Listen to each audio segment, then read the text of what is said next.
जय हिंद। स्वागत है आप सभी का आपके अपने परिवार रामचल गुरुकुल में।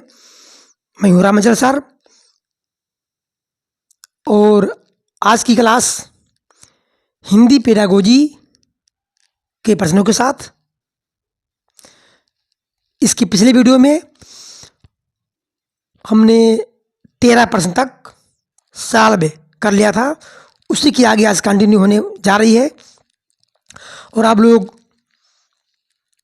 एकदम ध्यान से कंसंट्रेट होकर के सारे प्रश्नों को देखिए और समझिए, और पढ़ते समय नोट बिल्कुल बनाइए। पढ़ते समय नोट कॉपी में अवश्य लिखते हुए चलिए, ताकि ये प्रश्न आपको क्लास में ही एकदम ढंग से याद हो जाए। मैं बार बार कह रहा हूँ कि पेपर 1 के लिए, पेपर 2 के लिए, दोनों के लिए है, क्योंकि जो पेडागोजी का प्रश्न आ रहा है, यानी शिक्षण शास्त्र से जो प्रश्न आ रहा है, वो पेपर 1 यानी पेपर 1 के लिए 75 नंबर का है, यानी आधा पूर्णांक लिए हुए है। 75 का कंटेंट पेपर 1 में और 75 नंबर का पेडागोजी। और पेपर 2 में कितना आता है पेडागोजी? 60 नंबर का, 90 का कंटेंट और 60 का पेडागोजी। तो 60 ये पेपर 2 के लिए और 75 पेपर 1 के लिए।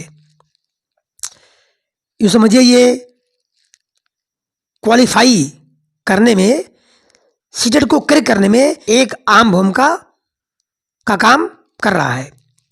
तो इसको आप लोग इग्नोर मत कीजिएगा। और यदि आप लोग पेडागोजी के प्रश्न कर लेते हैं तो अच्छे अंक मिलने में आपकी बड़ी सहायता होगी। तो पूरे वीडियो में बने रहिए। मुझे उम्मीद है कि आप लोगों को सब कुछ समझ में आने वाला है। और भाई वीडियो पूरा देखिए, शुरू से अंत तक देखिए, तभी कुछ समझ में आने वाला है। आप लोग बीच में वीडियो छोड़ देते हैं, स्किप कर देते हैं। रुकिए, ध्यान दीजिए और पूरे वीडियो को देखिए, क्योंकि यदि पास होना है, सीटेट क्रैक करना है, तो पूरे वीडियो को देखना बहुत ज़रूरी है। क्योंकि जो श्रृंखला चल रहा है पेडागोजी का, ये पूरा नंबर दिलाएगा। और हम अगले वीडियो में एक ऐसा वीडियो लाएंगे जो पेडागोजी का जो टैग वर्ड है, पॉजिटिव एंड नेगेटिव, वो यदि आप लोग कर लेंगे तो 100% करेक्ट होना तय है। यानी सीटेट जुलाई 2024 को कोई नहीं रोक सकता है पास होने के लिए। तो ठीक है, अभी याद करिए। अभी चलिए आज की क्लास शुरू करते हैं। पहला प्रश्न क्या है? पठन कौशल से अभिप्राय क्या है? एक बात ध्यान रखिए कि जब भी सीटेट का एग्जाम देने बैठे या जब भी सीटेट के प्रश्नों को हल करना चाहिए या हल करने बैठे, तो ये मन में सेट कर लीजिए कि आई एम टीचर, मैं एक टीचर हूं। टीचर की हैसियत से प्रश्न को सॉल्व करिए, एकदम फटाफट सब क्वेश्चन सॉल्व हो जाएंगे। ठीक, तो पठन कौशल से अभिप्राय क्या है? पठन कौशल से अभिप्राय क्या है? पहला क्वेश्चन है, मतलब पहला ऑप्शन है लिपि चिन्हों को पहचानना। लिपि चिन्हों को पहचानना। बी ऑप्शन में क्या है? वाक्यों को पढ़ना। ध्यान दीजिए, प्रश्न क्या है? पठन कौशल से अभिप्राय, यानी पठन कौशल क्या है, रीडिंग स्किल क्या है, what is the reading skill. B में वाक्यों को पढ़ना। सी में क्या? शब्दों को पढ़ना, वाक्यों को पढ़ना, शब्दों को पढ़ना। और डी में पढ़कर समझना। तो इसका डी ऑप्शन सही है, क्योंकि रीडिंग स्किल में ये होता है हमें पढ़कर अर्थ को समझना होता है। जब तक हम पढ़कर अर्थ को समझेंगे नहीं, तब तक सही मायने में रीडिंग स्किल नहीं है, पठन कौशल नहीं है। तो ध्यान दीजिए कि पठन कौशल का मतलब यही होता है जो कुछ भी पढ़ रहे हैं उसको समझकर यानी समझते हुए पढ़ना ही पठन कौशल कहलाता है। ठीक, मुझे उम्मीद है कि यह प्रश्न आपको ढंग से समझ में आ गया होगा। अब बढ़ते हैं अगले प्रश्न पर। अगला प्रश्न है प्रश्न नंबर कितना, 15। एक बच्चे की कॉपी में लिखने में विपरीत छवियां, दर्पण छवि आदि जैसी गलतियां मिलती है। कोई बालक है, उसे कॉपी में विपरीत छवियां मतलब उल्टा छवि देखने को मिल रहा है, बच्चा गलती कर रहा है। तो क्या कह रहा कि इस प्रकार बच्चा लक्षण प्रदर्शित कर रहा है। जो लिखने में विपरीत छवियां, दर्पण छवि आदि जैसी गलतियां बच्चा कर रहा है, ये कौन सा लक्षण बच्चे में है ये बता रहा है। तो यहां प्रश्न है लिखने मतलब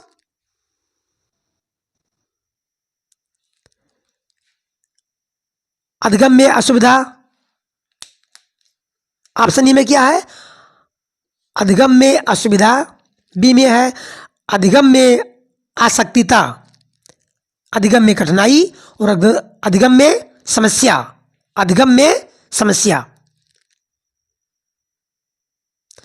तो इसमें कॉपी में लिखने में कह रहा है, कॉपी में लिखने में कुछ बच्चा गलती कर रहा है मतलब अक्षम हुआ है, उसके अंदर डिसएबिलिटी है, डिसऑर्डर है। कौन सा है, अधिगम, डिसएबिलिटी इन लर्निंग मतलब उसे अधिगम में आसक्तिता है, अक्षमता है अधिगम में, सीखने में।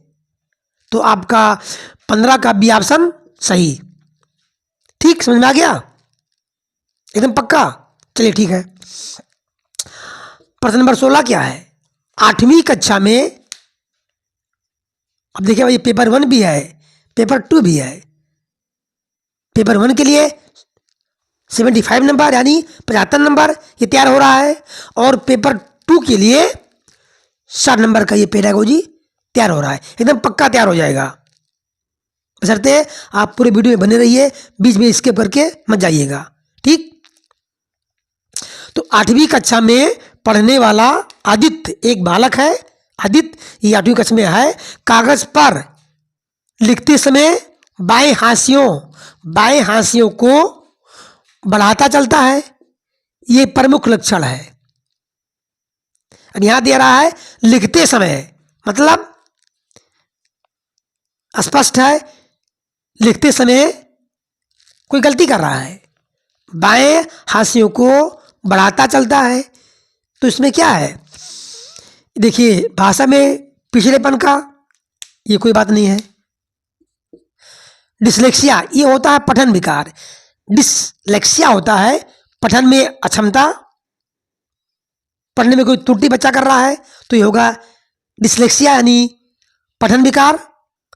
ये है डिस्ग्राफिया, ये है लिखने में अक्षमतम मतलब लिखने में अक्षम हुआ है, लिखने में अक्षम। तो यह कहा भी है लिखते समय, तो जहां लिखने की बात आ जाए डिस्ग्राफिया, लिखते कहाँ है, ग्राफ पे, तो ग्राफ जहां जाए लिखना जहां जाए क्या समझेंगे, डिस्ग्राफिया। डिस्ग्राफिया मतलब लिखने में बच्चा कमजोर है, लिखने में बच्चा अक्षम है, यानी डिस्ग्राफिया मतलब क्या हो गया, डिसेबिलिटी इन राइटिंग, लिखने में अक्षम। तो ये तो होगा नहीं लेखन में पिछड़ेपन का, ये आपका सी इज राइट। प्रश्न नंबर 16 का सी डिस्ग्राफिया। कहीं भी लिखना शब्द आ जाए कि लिखने में कोई दिक्कत हो रहा है, वो जैसे मान लीजिए कितना है, ये मान लीजिए 63 है, इसको लिख रहा है 36, उल्टा लिख रहा है, क्रम को उल्टा कर दे रहा है, तो साफ साफ स्पष्ट है डिस्ग्राफिया है। बस ग्राफ से जोड़ दीजिए। ग्राफ कहाँ बनता है? कॉपी, तो मतलब लिखने, ग्राफ लिखना, लिखना ग्राफ, डिस्ग्राफिया। ठीक, राइट। अब देखिए अगला क्वेश्चन। उच्च 17 नंबर, उच्च प्राथमिक स्तर पर बच्चों की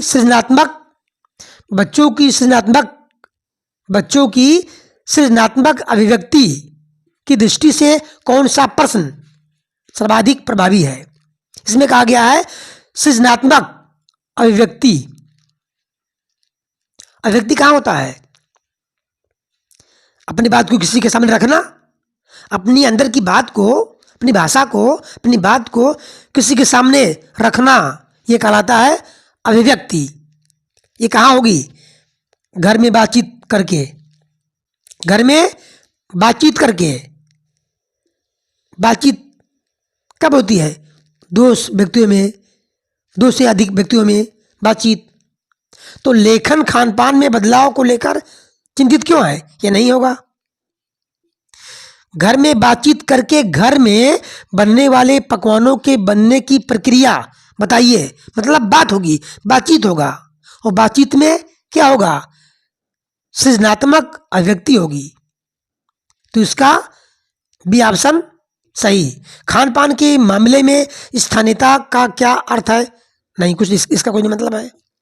खान पान में बदलाव के कौन से फायदे हैं? ये नहीं मतलब है।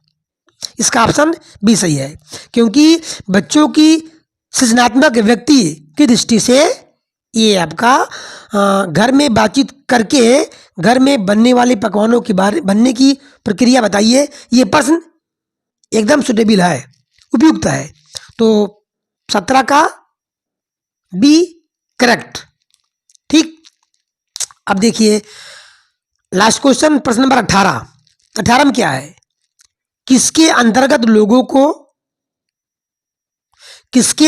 लोगों को सुझाव देने के बजाय सीधे सीधे कहा जाता है कि उन्हें क्या करना चाहिए?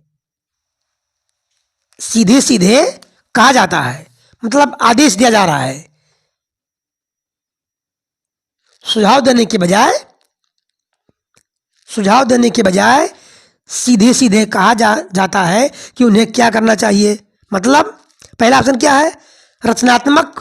पहला ऑप्शन है रचनात्मक उपागम, दूसरा आदेशात्मक उपागम, तीसरा उर्वरात्मक उपागम, चौथा यानी डी संरचनात्मक उपागम। तो इसमें आदेश दिया जा रहा है, मतलब कुछ चीज कहा जा रहा है, कुछ बात को कहा जा रहा है। तो ये होगा ऑप्शन नंबर बी, आदेशात्मक उपागम। इसमें साफ साफ कहा भी है कि सुझाव देने के बजाय सीधे सीधे कहा जाता है, मतलब किसे कहा जाता है? आदेश दिया जा रहा है किसी को, उन्हें क्या करना चाहिए। तो ये हो गया 18 का बी, आदेशात्मक उपागम। तो आज की प्रश्न यही समाप्त होती है। अब देखिए 18 प्रश्न हो गया, कुल मिलाकर के 18 से अधिक हो गया होगा।